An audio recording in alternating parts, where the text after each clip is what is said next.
Assalamualaikum warahmatullahi wabarakatuh. Alhamdulillah wa syukurulillah.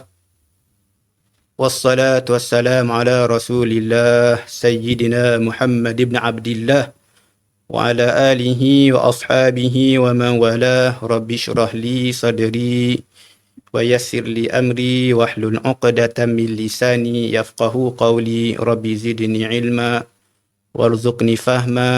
Rabbi yassir wa la tu'assir wa tammim bil khair.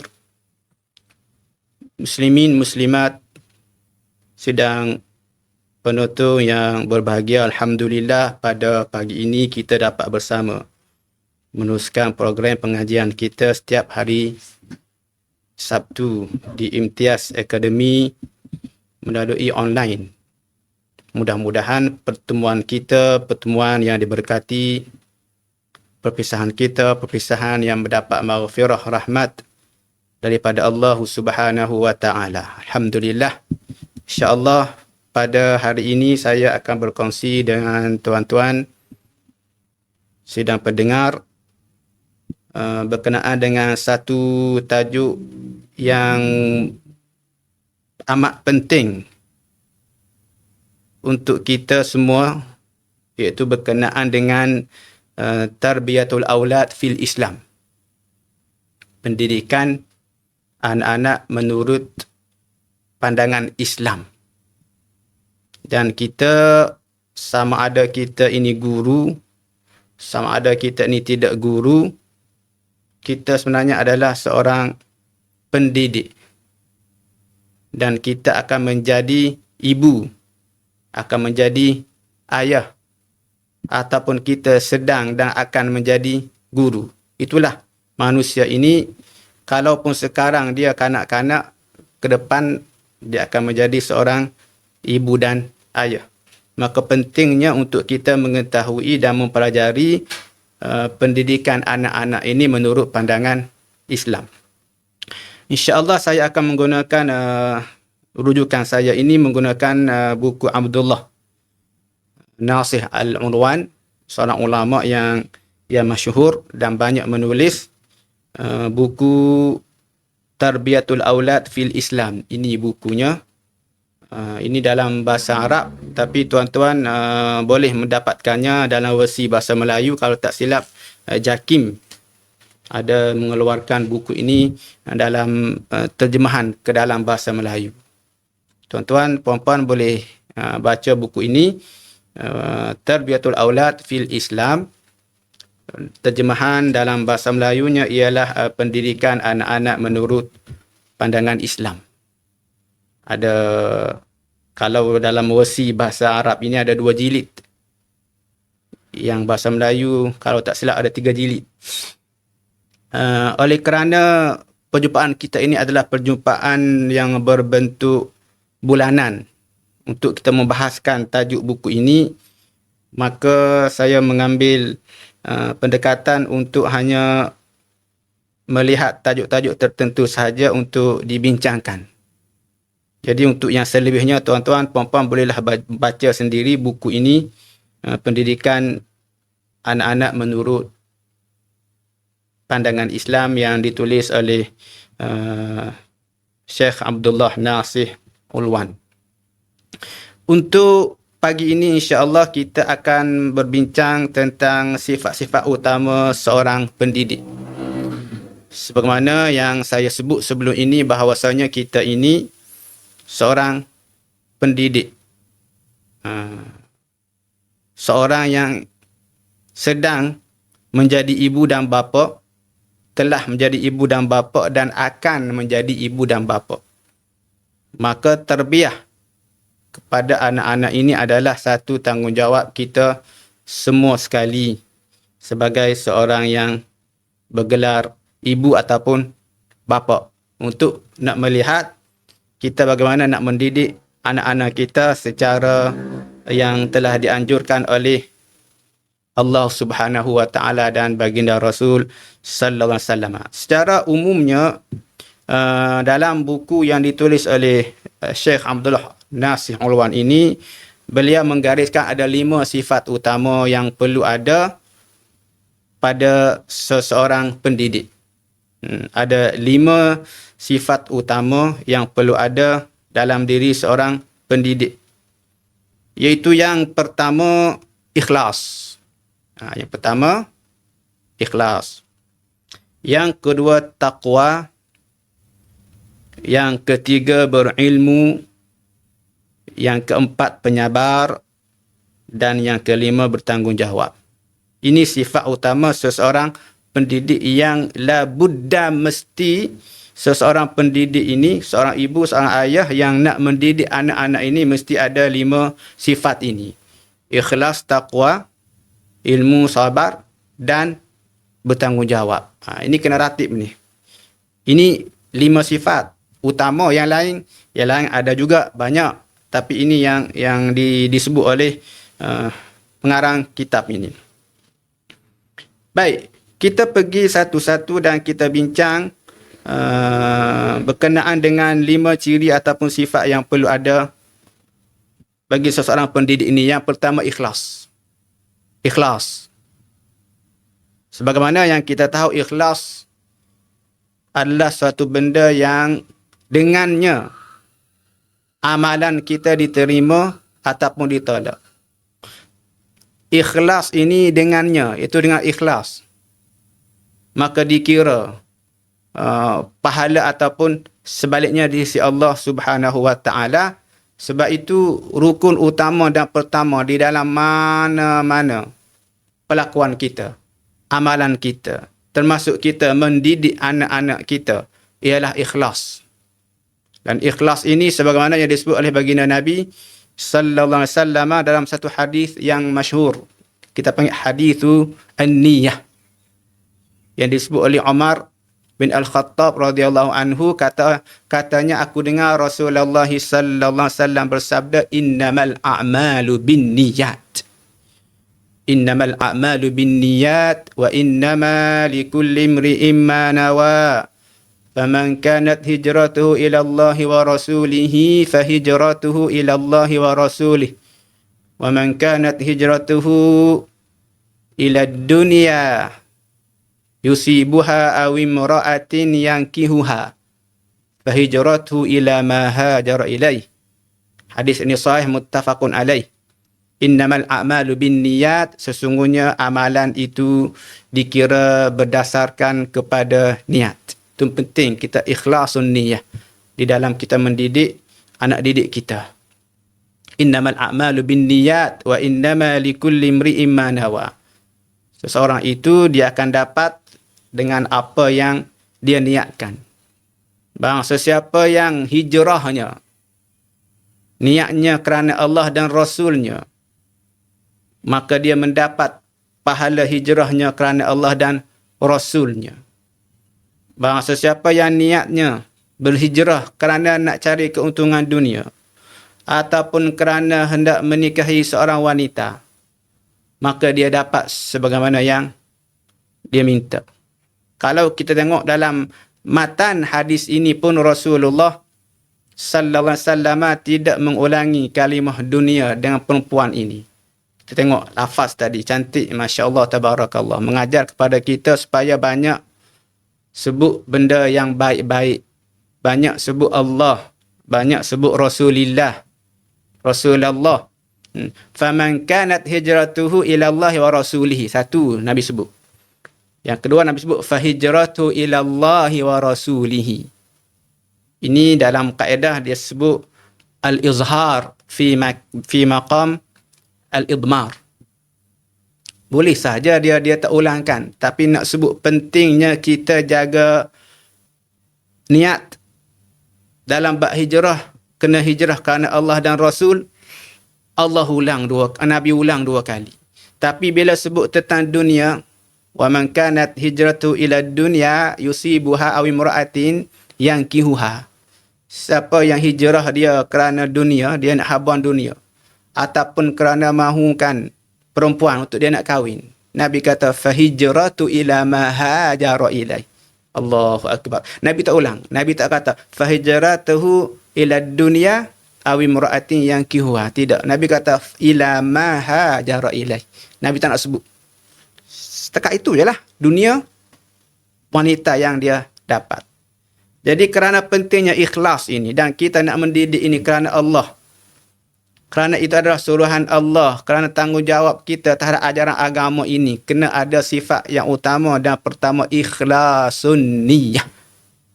Ikhlas an-niyah.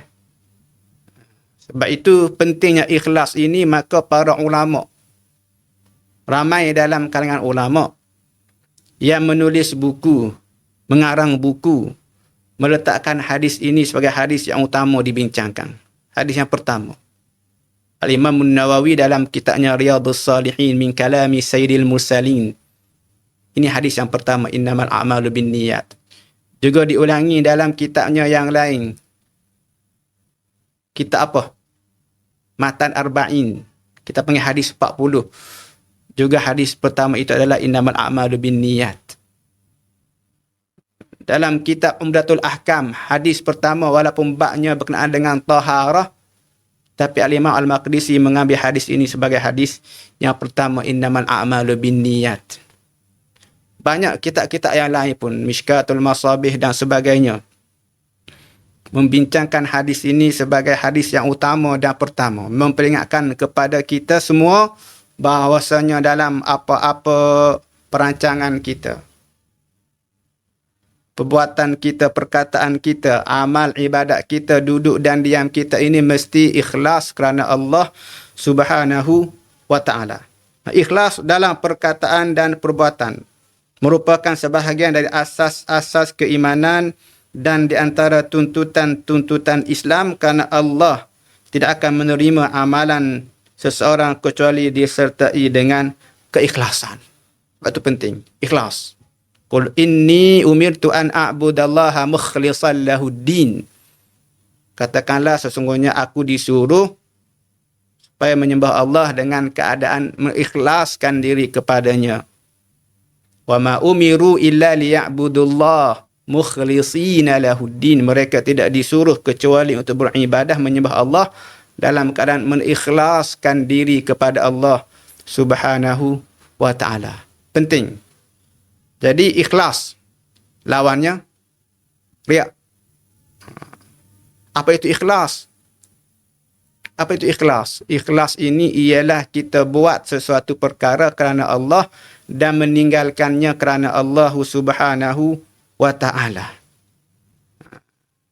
Kena bersih diri daripada selain daripada Allah. Niat bukan kerana Allah. Itu tidak ikhlas. Jadi untuk program pendidikan yang kita fokus kepada tarbiyah, pendidikan anak-anak, mesti melaksanakan pendidikan ini secara ikhlas berterusan supaya kita diredai oleh Allah Subhanahu wa ta'ala, supaya mendapat pahala di samping mencari syurga. Sebab mendidik ini adalah tugas dan tanggungjawab. Tugas dan tanggungjawab. Maka kena ada satu elemen yang penting dalam kita mendidik ini, sifat utama ialah ikhlas. Ikhlas. Jadi ikhlas ini sama ada kita buat ataupun kita tinggalkan. Ada orang salah faham. Ada orang salah faham. Contoh dalam bab sembahyang jemaah, kita panjangkan sikit supaya faham apa itu ikhlas. Allah Ta'ala dan baginda Nabi suruh supaya berjamaah ini. Sallu kama ra'aitumuni usalli, kata Nabi. Kamu solat sebagaimana kamu tengok aku solat. Dalam sejarah solat 5 waktu Nabi ini, Nabi melazimi jamaah.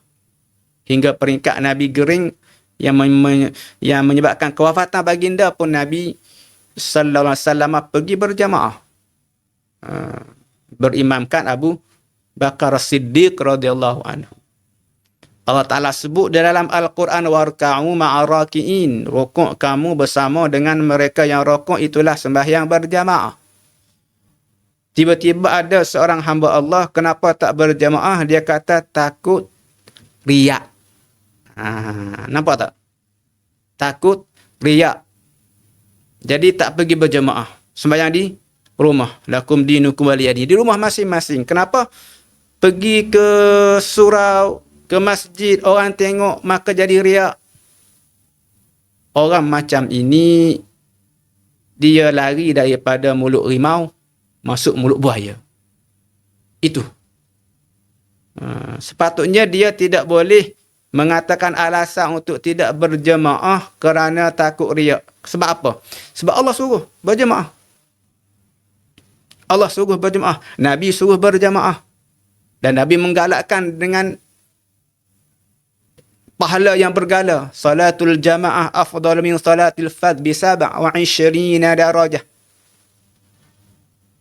Sembahyang berjemaah lebih utama berbanding dengan sembahyang seorang. Berapa? 27 kali ganda beza dianya. Jadi kita tinggalkan berjamaah. Kita tinggalkan apa yang Allah Ta'ala suruh. Macam mana kita nak ikhlas? Kita nak kata takut riak? Itu tak betul. Salah. Sebab kata Fudair bin Iyad dalam bab ikhlas ini, kata beliau, membuat sesuatu amalan kerana nak diperlihatkan, itu riak. Riak.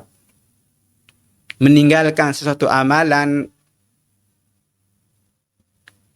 juga meninggalkan sesuatu amalan kerana seseorang juga adalah satu benda yang terjerumus di dalam syirik. Wal ikhlas, kata Fudail bin Iyad, ikhlas itu ialah sama keadaan kita, sama ada di dalam bab membuat ataupun meninggalkan. Jadi kita buat kerana Allah, tinggalkan pun kerana Allah. Jadi bagaimana kita nak tinggalkan jamaah kerana Allah? Nampak? Kita nak tinggalkan berjamaah kerana Allah sebab kita takut riak. Tak betul. Sebab Allah suruh kita salat berjamaah. Nabi galakkan kita supaya berjamaah. Kita kena pergi berjamaah dan niatnya kerana Allah, menuruti perintah Allah. Kalau ada perasaan nak riak, nak menunjuk, itu biasa, kena minta jauh daripada Allah Subhanahu Wa Taala. A'udzubillahi minasyaitanir rajim. Itu ikhlas.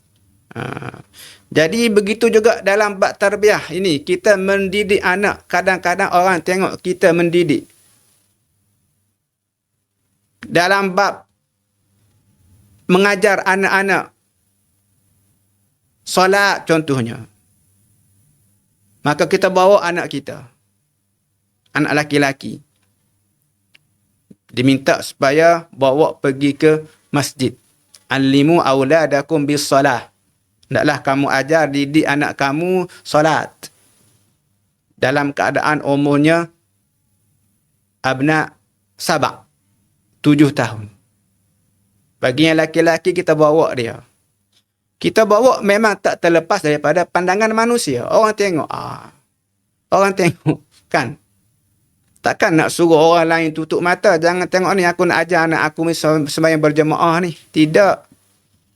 Maka dalam bab mendidik, kita kena ikhlas. Bawa anak, didik dia melakukan solat secara berjemaah. Kalau laki-laki, maka kalau ada perasaan bila orang tengok kita rasa megah, kita rasa riak, maka kita kena minta jauh benda-benda ini. Kita kena buat juga walaupun, dan kita kena buat itu bukan nak supaya orang kata. Orang kata ke, orang tak kata ke, orang puji ke, orang tak puji ke, yang penting kita mencari ridha Allah. Itu ikhlas. Kita nak supaya dapat pahala daripada Allah, bukan daripada manusia. Walaupun orang tengok. Jadi sama, orang kata, kita buat sebab Allah suruh buat. Orang tak kata, orang tak puji, kita tetap untuk ikhlas kerana Allah Subhanahu Wa Ta'ala. Itu ikhlas. Dan juga ikhlas juga penting. Ada 2 syarat disebut oleh Hasan Al-Basri kalau tak silap.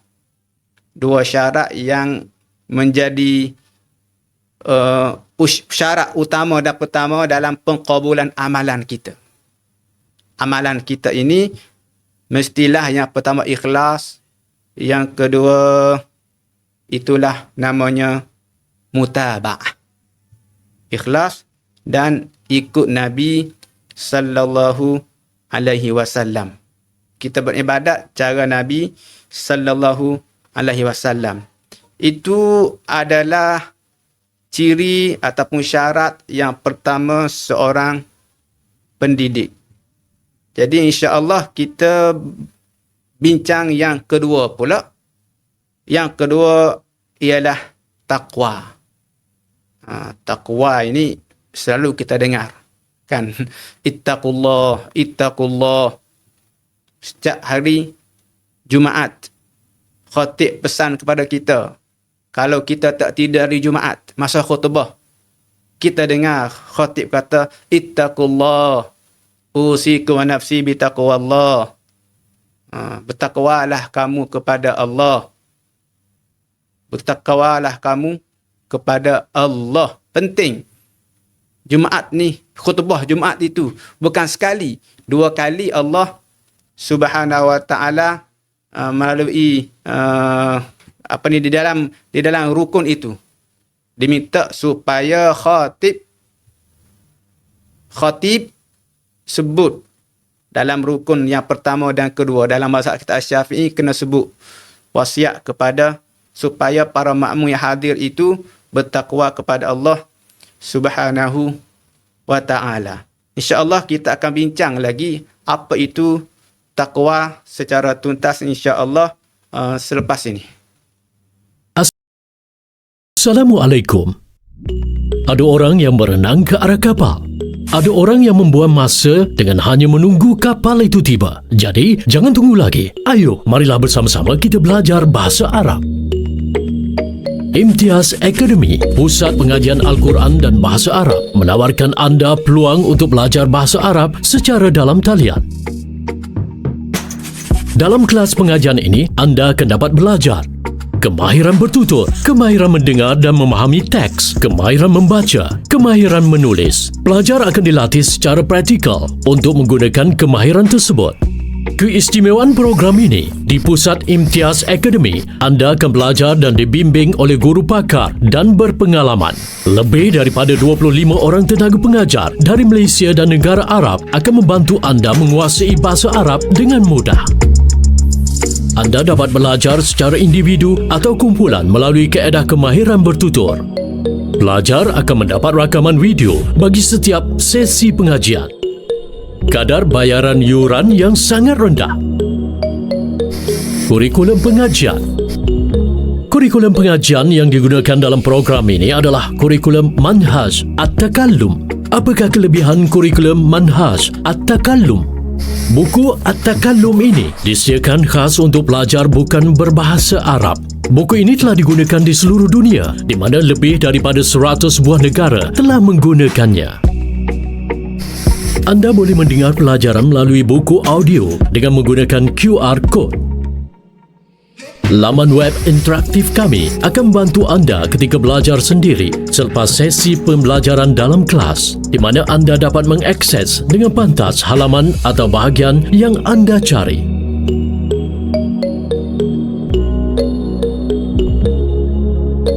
Anda dapat menulis catatan menggunakan pen dengan pelbagai warna.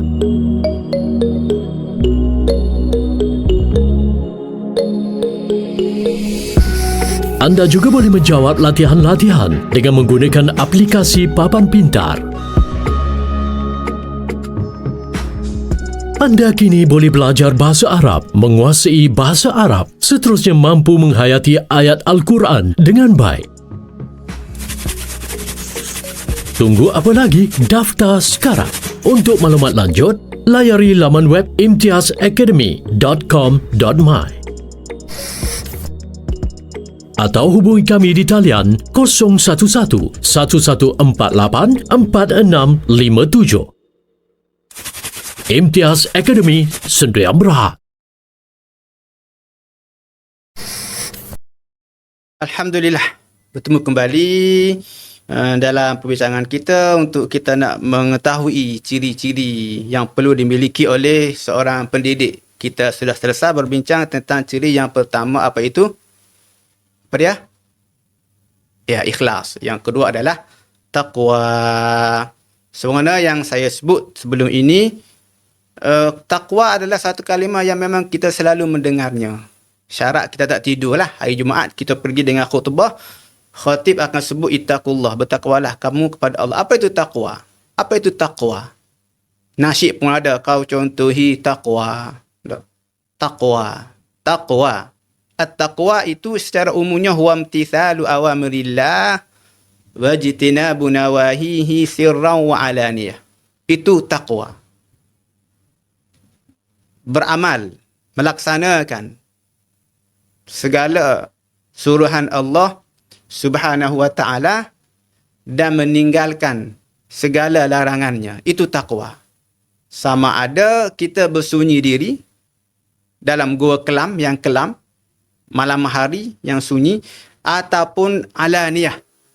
Ketika kita bersosial, ada orang dalam jamaah, dalam grup, kena bawa sifat namanya takwa. Itu takwa secara ringkas. Dan para ulama di dalam mendefinisikan takwa ni banyak. Terlalu banyak berkenaan dengan takwa ini. Yang besarnya yang tadilah. Kita panggil takrif yang jami' yang mani. Apa itu takwa? Imtithalul awamir wajtinabun nawahi. Buat apa yang Allah suruh. Itu takwa. Tinggalkan apa yang Allah larang. Itu takwa. Kalau kita tengok pentafsiran yang disebut oleh Ibnu Mas'ud di dalam mentafsirkan firman Allah Subhanahu wa ta'ala, ya ayyuhalladzina amanu taqullaha haqqa tuqatih wa la tamutunna illa wa antum muslimun.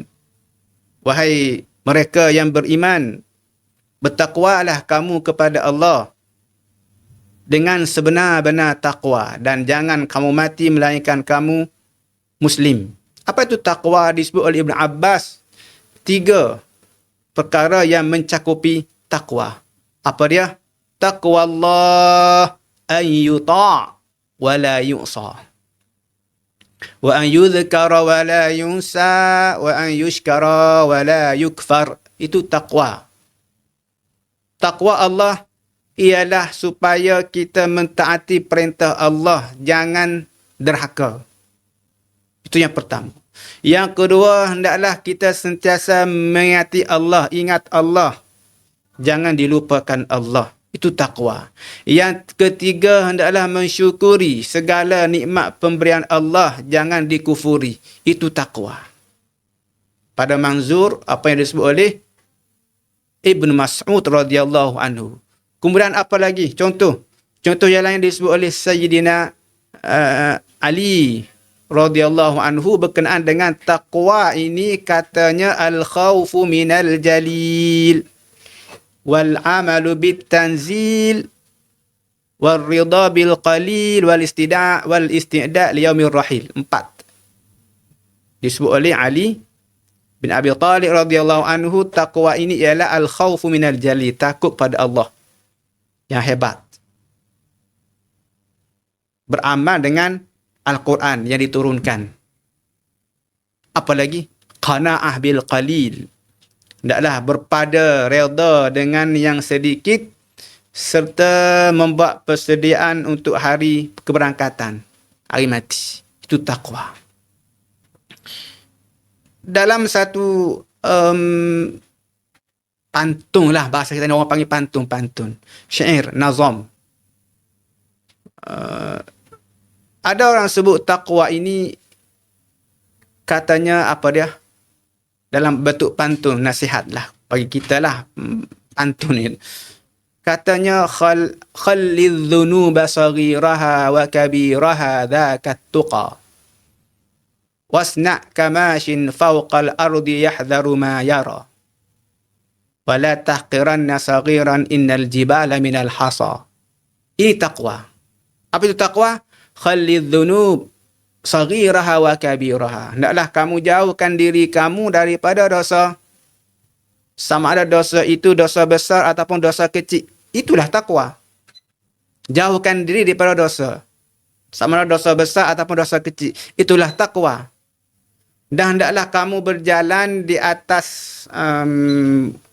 jalan ini sebagaimana kamu berjaga-jaga daripada terkenanya duri, kaca.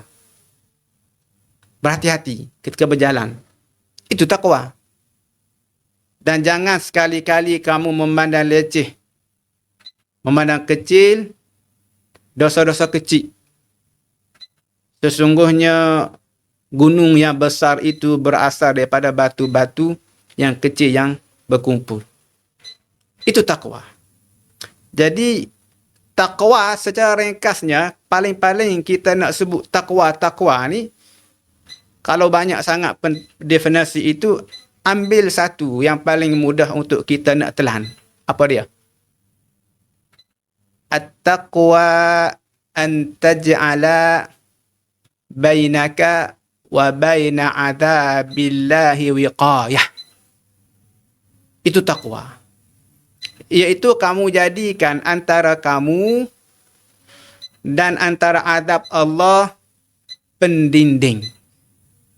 Kita, azab Allah, antara kita dengan azab Allah ada wiqayah, ada pendinding. Itulah takwa. Itulah takwa. Iaitu yang mendinding kita daripada azab Allah, murka Allah, neraka Allah. Kena ada takwa. Sebab itulah syurga ini Allah Ta'ala sedia untuk mereka yang bertakwa. U'iddat lil muttaqin. Syurga ini telah disediakan untuk mereka yang bertakwa. Kenapa perlu pendidik ini bertakwa di dalam kita mendidik anak-anak ini? Penting. Penting. Sebab orang yang bertakwa ini mereka akan berpandukan kepada neraca Islam di dalam pendidikannya. Dia akan mendidik. Kenapa? Pendidikan, mendidik itu adalah suruhan daripada Allah Subhanahu wa Ta'ala. Kita ambil contoh kata Allah Subhanahu wa Ta'ala, wa'mur ahlaka bis-salah wastabir 'alaiha. Hendaklah kamu suruh anak-anaklah kamu, keluarga kamu melakukan solat. Itu mendidik. Kenapa kita mendidik anak kita? Kerana kita nak jadi orang yang bertakwa. Kenapa kita menjadi orang bertakwa dan kita didik anak? Sebab kita nak, sebagaimana yang disebut oleh Ali bin Abi Talib radhiyallahu anhu, definisi takwa antara lain apa dia? Apa tadi? Definisi takwa yang disebut oleh Ali radhiyallahu anhu. Yang kedua itu. Tak ingat? Al-amalu bitanzil. Beramal dengan Quran yang diturunkan. Jadi, kita beramal. Ini Quran dalam surah Taha, wa'mur ahlaka bis-salah wastabir 'alaiha. Suruh anak kamu, keluarga kamu kerjakan solat dan kamu adalah sabar di atas itu. Sabar dalam mendidik. Allahu Akbar. Kan ada tu dia punya connection itu. Ketakwaan, takwa di dalam mendidik. Di dalam kita mendidik ni ada permasalahan-permasalahan banyak. Dalam masalah-masalah ni orang berjumpa dengan ustaz, orang berjumpa dengan orang panggil pakar motivasi, selesai masalah rumah tangga. Kan? Anak keras kepala, isteri tak pakai tudung, suami tak bertanggungjawab. Satu keluarga porak-poranda. Porak-poranda satu keluarga. Kenapa? Antara lain, ketua keluarga, pendidik tadilah, kita lah, tidak menghayati sifat takwa. Benteng untuk keharmonian sesuatu rumah tangga, takwa. Kita boleh sebut moto til jannah. Tapi kalau tak ada takwa, macam mana nak pergi syurga? Kena ada takwa. Dan sebenarnya sifat orang yang bertakwa ini, kalau ada apa-apa permasalahan dalam rumah tangga, Allah Ta'ala akan selesaikan. Dalilnya selalu kita baca, wa man yattaqillah yaj'al lahu makhraja. Dalam surah At-Talaq, wa man yattaqillah yaj'al lahu makhraja wa yarzuqhu min haitsu la yahtasib. Siapa yang bertakwa kepada Allah, Allah Ta'ala bagi kepadanya jalan-jalan keluar. Dalam kita mendidik anak-anak ni mesti ada permasalahan. Masalah macam-macam. Masalah keuangan, masalah tingkah laku, masalah medsos sekarang ini. Kita mendidik, tapi YouTube pun mendidik. Kita mendidik kepada kebaikan, tapi di sana medsos-medsos yang iklan kepada benda-benda yang mengarut. Ingat, kalau orang yang bertakwa ini, Allah Ta'ala ada sahaja bagi jalan keluar di atas amalan dia. Pendidikan dia tu Allah bagi dia jalan keluar. Kalau susah, Allah Ta'ala permudahkan. Wa man yattaqillah yaj'al lahu min amrihi yusra. Siapa yang bertakwa kepada Allah, Allah Ta'ala bagi urusannya menjadi mudah. Takwa. Dan kita ni ilmu parenting penting kan? Ilmu. Cara nak mendidik anak-anak. Dia kadang-kadang Allah bagi juga, ini orang tak nampak ini, peranan takwa di dalam meraih ilmu pengetahuan. Kata Allah Subhanahu wa taala, wattaqullah wa yuallimukumullah. Taklah kamu bertakwa kepada Allah, Allah ajar kamu. Allah ajar. Sebab tu ilmu ni nur, wa nurullah la yuhda li'asi. Ilmu cahaya. Cahaya Allah, Allah tak bagi kepada mereka yang buat maksiat. Lawan takwa maksiat lah antara lain. Jadi kena bertakwa kepada Allah, itu ciri yang kedua. Baik. Masa dah nak habis, kita pindah kepada ciri yang ketiga, iaitu berilmu. Berilmu. Seseorang pendidik hendaklah mempunyai pengetahuan tentang asas-asas pendidikan yang telah ditetapkan oleh syariat Islam. Kena tahu hukum halal dan haram. Pengetahuan yang lengkap tentang prinsip-prinsip akhlak dan kefahaman yang menyeluruh terhadap sistem Islam serta peraturan syariatnya. Ini perlu kerana melalui pengetahuan tersebut, seorang pendidik dapat meletakkan sesuatu yang betul pada tempatnya, mampu mendidik menurut asas-asas pendidikan dan kehendaknya yang sebenar, dan seterusnya menjalankan tugas mendidik dan mengasuh mengikut lunas-lunas dan ajaran Al-Quran. Contoh teladan Rasulullah sallallahu alaihi wasallam, para sahabat dan para tabi'in. Ini pun penting juga. Pendidik yang berilmu. Pendidik yang berilmu. Ilmu ni penting. Penting ilmu ni. Sebenarnya ilmu ni penting. Tadi penting, ini penting juga. Penting belaka. Yang 5 ni insya-Allah penting dan wajib kena ada. Compulsory. Tak boleh. 5 ni. Yang lain tu sebagai tambahan-tambahan. Yang ini kena ada. Ilmu. Ilmu apa di sini? Ilmu parenting lah. Ilmu pendidikan anak-anak. Dan bagaimana ilmu ni nak dapat? Kena belajar lah. Kena dengar lah online ni. Begitu. Ambil masa. Pukul 10, pukul 11. Ini Masya Allah mudah sekarang ini. Tak perlu datang jauh-jauh. Tak perlu datang jumpa tok guru. Di rumah sahaja. Ada sedikit internet. Alah, sikit aja. Kan? Dengar. Untuk mendapat ilmu zaman sekarang cukup mudah. Masya Allah, tabarakallah. Sebab itu tak ada alasan sekarang ini. Tiada alasan sekarang ini orang tidak mahu belajar. Very easy. Senang sekarang ini. Online. Jadi, kena ada ilmu. Ilmu ini bukan duduk saja. Kena belajar. Innamal ilmu bitta'allum. Kena belajar. Dan jangan mengharapkan kepada berkah tok guru. Ada orang salah faham ni. Kecil-kecil pergi jumpa tok guru tahnik. Belah mulut orang kata. Ditahnik dan didoakan oleh tuan guru. Mudah-mudahan dia menjadi orang yang berilmu. Tapi kita tak didik anak kita. Tak boleh macam tu. Jadi insya-Allah kita sambung sebentar lagi. Assalamualaikum. Ada orang yang berenang ke arah kapal. Ada orang yang membuang masa dengan hanya menunggu kapal itu tiba. Jadi, jangan tunggu lagi. Ayo, marilah bersama-sama kita belajar bahasa Arab. Imtiaz Academy, pusat pengajian Al-Quran dan bahasa Arab, menawarkan anda peluang untuk belajar bahasa Arab secara dalam talian. Dalam kelas pengajian ini, anda akan dapat belajar kemahiran bertutur, kemahiran mendengar dan memahami teks, kemahiran membaca, kemahiran menulis. Pelajar akan dilatih secara praktikal untuk menggunakan kemahiran tersebut.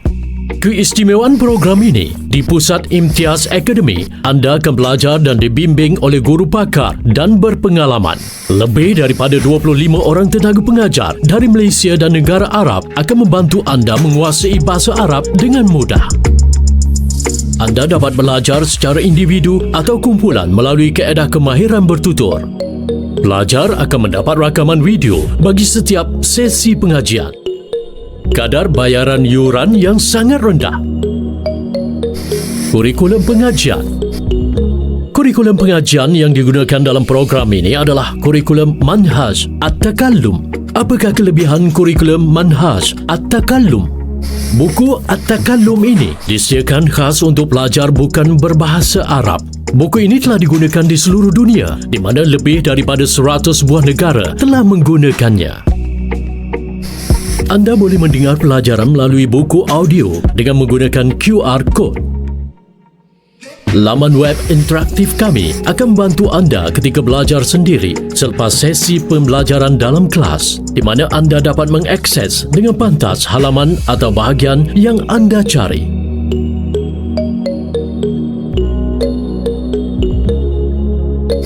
Anda dapat menulis catatan menggunakan pen dengan pelbagai warna.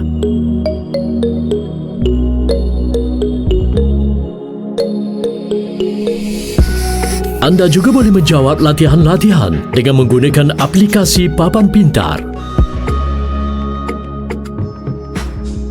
Anda kini boleh belajar bahasa Arab, menguasai bahasa Arab, seterusnya mampu menghayati ayat Al-Quran dengan baik. Tunggu apa lagi? Daftar sekarang. Untuk maklumat lanjut, layari laman web imtiazacademy.com.my atau hubungi kami di talian 011 1148 4657. Imtiaz Academy, Sdn Bhd.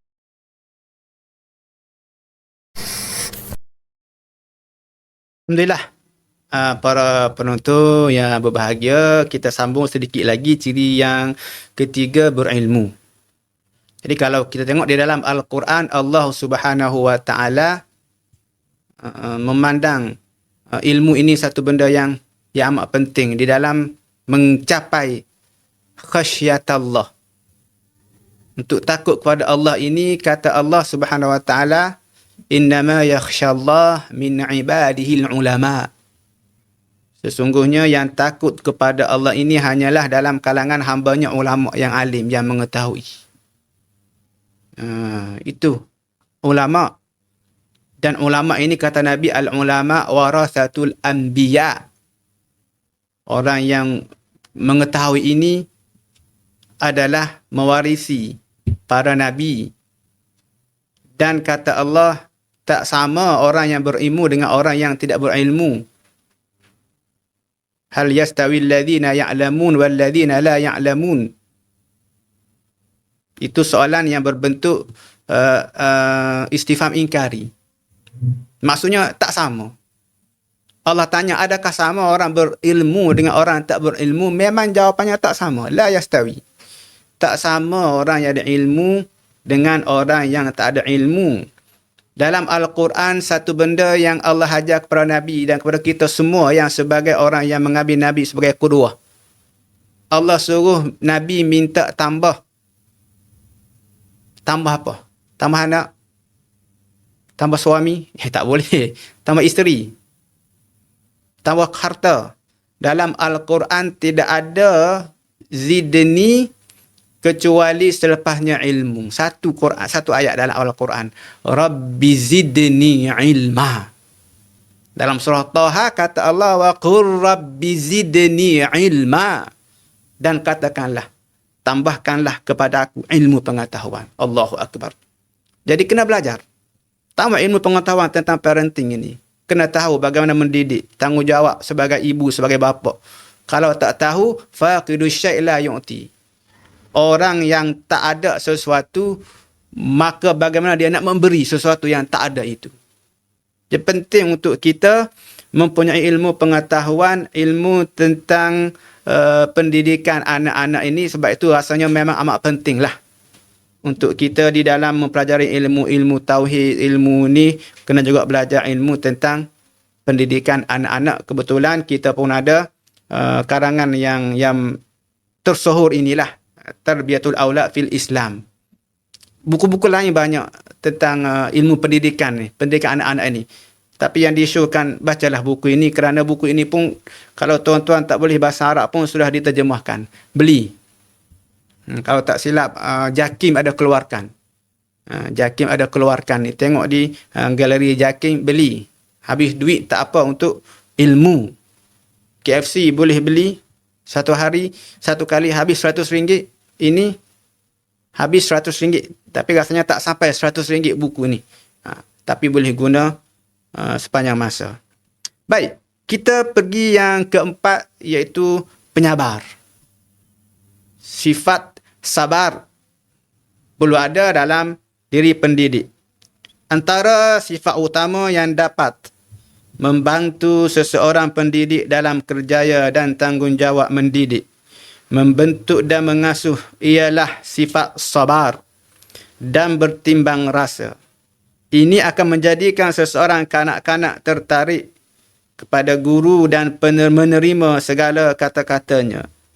Ia juga akan menjadikan pendidik berpribadi mulia, terhindar daripada akhlak yang rendah, gerak laku yang baik, ibarat malaikat berjalan di muka bumi dan budi yang luhur, umpama bulan purnama mengambang di angkasa. Oh, bagus dia punya bahasa tu. Kan? Jadi Islam menggalakkan umatnya supaya bersabar. Sabar dalam mendidik. Dan kita ni kena ada sifat sabar. Sabar itu apa? Tahan. Orang Kelantan kata dulu. Sabar.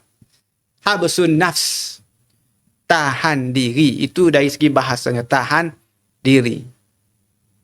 Iaitu sabar ini kena tahankan diri di dalam yang pertama mentaati perintah Allah. Sabar. Kena sabar. Bangun pukul 5 pagi. Sembahyang. Subuh. Walaupun sejuk. Walaupun malas. Sabar. Tahan diri kita ni. Kena buat juga. Sabar di atas maksiat.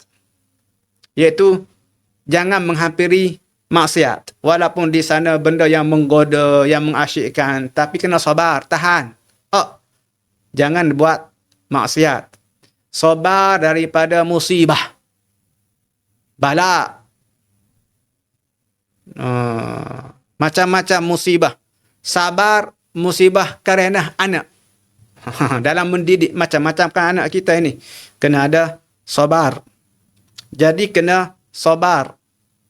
Dan sabar ini Allah balas dengan balasan yang tak boleh nak dinilai. Innama yuwaffas sabirun ajrahum bighairi hisab. Pentingnya untuk sabar. Kita tengok di dalam Al-Quran berkenaan dengan pentingnya sabar ini.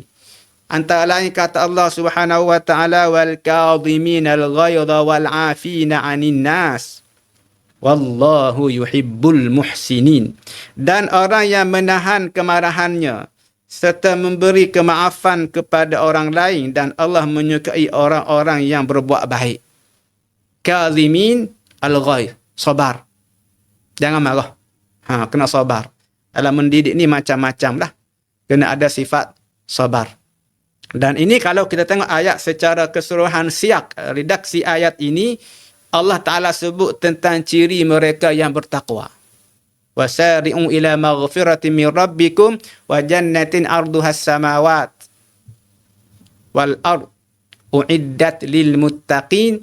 Hendaklah kamu bersegera kepada syurga, yang kepada maghfirah pengampunan Allah, dan kepada syurga yang mana lebarnya langit dan bumi. Arduhas samawat wal ard. Syurga ini uiddat lil muttaqin, disediakan kepada hambanya yang bertakwa. Siapa hambanya yang bertakwa? Alladzina yunfiquna fis sarra wad dharra. Orang yang infak hartanya ketika dia senang, ketika dia susah. Kemudian apa lagi? Wal kadhiminal ghaidha wal 'afina 'anil nas. Wallahu yuhibbul muhsinin. Orang yang menahan kemarahannya itu sabar. Memberi kemaafan kepada orang lain.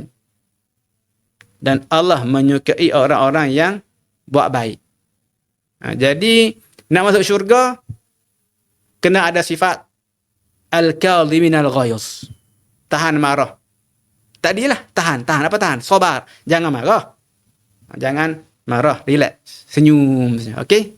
Kemudian, apa lagi kata Allah? Antara lain kata Allah Subhanahu wa taala, khudhil afwa wa'mur bil 'urf wa a'rid 'anil jahilin.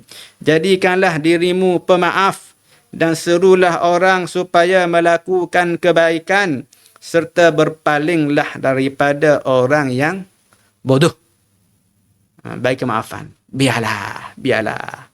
Bukan maksudnya kita ni dibiarkan diri kita ini orang pijak kepala. Tidak. Kita ada berprinsip. Dalam maksiat, tak boleh sabar. Tak. Kena tegur.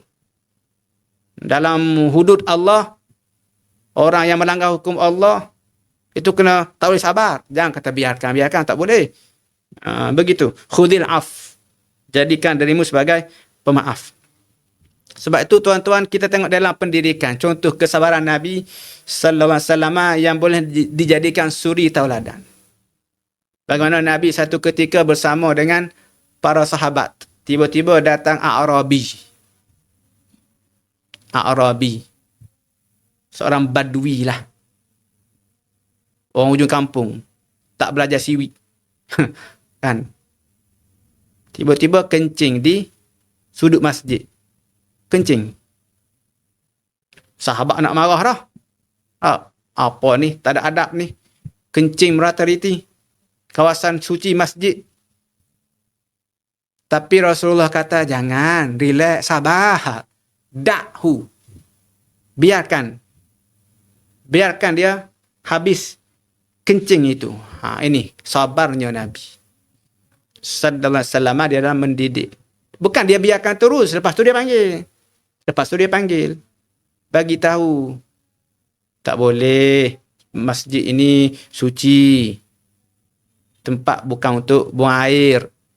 Kalaulah Nabi tak sabar, dan kalaulah Nabi membiarkan kelakuan sahabat itu kejar orang badui ini, apa akan jadi? Banyak benda. Kemungkinan najis itu akan bertaburan, akan menjadi banyak tempat. Kan tadi satu tempat saja, bila dia kencing, lari tengah kencing, maka kawasan najis itu menjadi banyak. Itu yang pertama. Kemungkinan lepas daripada ni, orang ni dah tak datang lagi. Dia akan lari. Sebab apa? Takut. Sahabat nak kejar, sahabat nak pukul. Jadi dia lari daripada majlis ilmu. Sebab tu kena sabar. Sebab tu ada kes dalam satu masjid, kanak-kanak tidak ke masjid kerana disergah oleh AJK masjid. Sergah. Kecut perut kawan ini. Esok tak datang lah. Sebab apa? Disergah dengan garangnya. Sebab tu AJK masjid, siapa-siapa yang pegang jawatan ini, kena ada sabar dalam mendidik. Budak biasalah bising. Ini ramai orang tua pun bising. Orang tua pun main WhatsApp ketika mengajar, ketika Tok Guru tengah mengajar. Bercakap sembang di ujung sana, tepi masjid. Ganggu ustaz nak mengajar pun ramai. Ini kan budak. Budak biasalah. Kalau kita sergah dia, tak sabar, tidak berhemah, besok dia tak datang. Lusa tak datang. Bila dewasa tak datang. Sekolah menengah tak datang. Kita pun kata dan merugut. Alah, budak-budak tak nak datang masjid. Kenapa? Dululah tarbiyah kita itu. Tarbiyah kita itu tidak ada kesabaran di dalam mendidik. Jadi kena ada sifat yang sabar dalam mendidik. Kemudian yang terakhir sekali, bertanggungjawab. Tanggungjawab. Antara perkara yang perlu difahami dengan mendalam dan tertanam kuat di jiwa pendidik ialah rasa bertanggungjawabnya yang besar terhadap mendidik keimanan serta tingkah laku kanak-kanak, membentuk jasmani dan rohaninya, mempersiapkan mental dan sosialnya, serta lain-lain lagi. Perasaan bertanggungjawab yang bersemadi dalam jiwa seseorang pendidik akan selalu mendorongnya berusaha sepenuh tenaga untuk mengawasi, memberi tunjuk ajar dan mendisiplinkan kanak-kanak didikannya. Tanggungjawab. Ada orang kata tanggungjawab ni apa? Tanggungjawab ni tanggung di dunia, jawab di akhirat. Tu ada orang kata begitu. Kena tengoklah definisi dalam kamus Dewan. Tak? Edisi keempat ke ketiga ke, apa itu tanggungjawab? Tapi ada orang kata tanggungjawab ini kita tanggung di dunia, jawab di akhirat. Rasa macam betul jugalah. Sebab apa? Tanggungjawab dalam bahasa Arab maksudnya mas'uliyah. Mas'uliyah. Mas'ul yang dipertanggungjawabkan. Jadi di dalam satu hadis kata Nabi sallallahu alaihi wasallam, ar-rajulu ra' wa mas'ulun 'an ra'iyatihi wal mar'atu ra'iyah wa mas'ulah 'an ra'iyatiha. Setiap laki-laki adalah penjaga dan dipertanggungjawabkan terhadap jagaannya. Mas'ul. Jadi tanggungnya di dunia, jaga, didik. Jawabnya di akhirat. Wa amas'ulun an ra'iyatihi, akan dipertanggungjawabkan terhadap jagaannya apa yang kamu buat. Pandai menikah saja, kahwin saja, beranak, kemudian tinggal. Lepaskan tanggungjawab sebagai pendidik. Ingat, tanggung kita di dunia, jawab kita di akhirat. Tak kena kita kalau kita bagus, anak tak bagus. Tak boleh. Sebab tu kena ada sifat tanggungjawab. Aku bertanggungjawab untuk mendidik, mengajar anak-anak aku. Sebagaimana aku bertanggungjawab jaga diri aku daripada api neraka. Kata Allah Subhanahu wa taala, ya ayyuhalladzina amanu qu anfusakum wa ahlikum nara. Wahai orang-orang yang beriman, selamatkanlah dirimu dan keluargamu daripada api neraka. Jadi kita bertanggungjawab. Jaga diri kita. Jangan pula kita sembahyang, kita tutup aurat, kita buat kebaikan, tapi anak kita melatak, menyalak, menyamun, merempit. Kita buat tak tahu saja. Kita lepas tanggungjawab. Kita berlepas tangan. Tak boleh. Kena ajar. Kena didik. Sebab tu tuan-tuan, tuan-tuan tengok satu cerita yang dibuat oleh Tan Sri. Dia dapat Tan Sri lepas dia mati. Tan Sri P. Ramlee. Ingat satu dialog dalam cerita Anakku Sazali. Allahu Akbar. Jangan jadi macam tu. Tak? Ini semua bapa, bapa hanya pandai menyanyi Anakku Sazali. Kita nak jawab macam mana depan Allah? Kalau anak kita menjadi nakal, tak dengar kata, derhaka kepada Allah, akhir sekali dia kembalikan kenakalan, kejahatan dia itu kepada bapa. Kerana bapa aku tidak bertanggungjawab masa dunia. Pandai nyanyi saja. Pandai bagi duit saja. Jadi kita kena ada pertanggungjawaban itu. Jaga diri kita, jaga anak pinak kita daripada neraka. Jadi antara lain, wa'mur ahlaka bis-salah yang saya dah baca tadi. Wa'mur ahlaka bis-salah. Hendaklah kamu perintahkan keluargamu mendirikan sembahyang dan bersabarlah kamu mengerjakannya. Tanggungjawab. Tanggungjawab pendidikan terhadap anak-anak. Sebab itu penting. Jangan pandai kahwin saja, pandai buat anak, tak pandai jaga didik anak. Sebab tu kita bersetujulah apa yang dibuat oleh kerajaan, oleh majlis agama berkenaan dengan prasyarat nak kahwin ni kena ikut kursus. ikut kursus perkahwinan. Sebab kita tengok remaja ni tak minat untuk nak mengambil tanggungjawab sebab tak tahu, sebab jahil dan sebagainya, mengambil ringan. Yang tahu hanya pandai nak kahwin saja. Jadi ada kursus. Di samping itu kena top up pembacaan-pembacaan. Kena hadir tengok secara online. InsyaAllah kita sebulan sekali akan bincang tentang pendidikan anak-anak menurut pandangan Islam. Baik. Kita sudah berada di penghujung rancangan. Baik, sebelum kita mengakhiri perjumpaan kita, perbincangan kita pada pagi ini, suka saya mengulang kembali poin-poin utama yang kita bincang dalam masa 1 jam ini. Ingat apa dia? Sifat utama seorang pendidik. Apa dia? Tak ingat? Tak tulis? Apa dia yang pertama? Okey, ikhlas. Yang kedua, takwa. Takwa. Yang ketiga ilmu. Yang keempat penyabar. Dan yang kelima, yang tadi apa dia? Bertanggungjawab. Tanggung di dunia, jawab di akhirat. Sekadar itu saja perkongsian kita pada pagi ini. Mudah-mudahan memberi manfaat untuk kita semua, untuk dunia kita dan akhirat kita. Aku qouli hadza wa astaghfirullahal azim. Wassalamualaikum warahmatullahi wabarakatuh.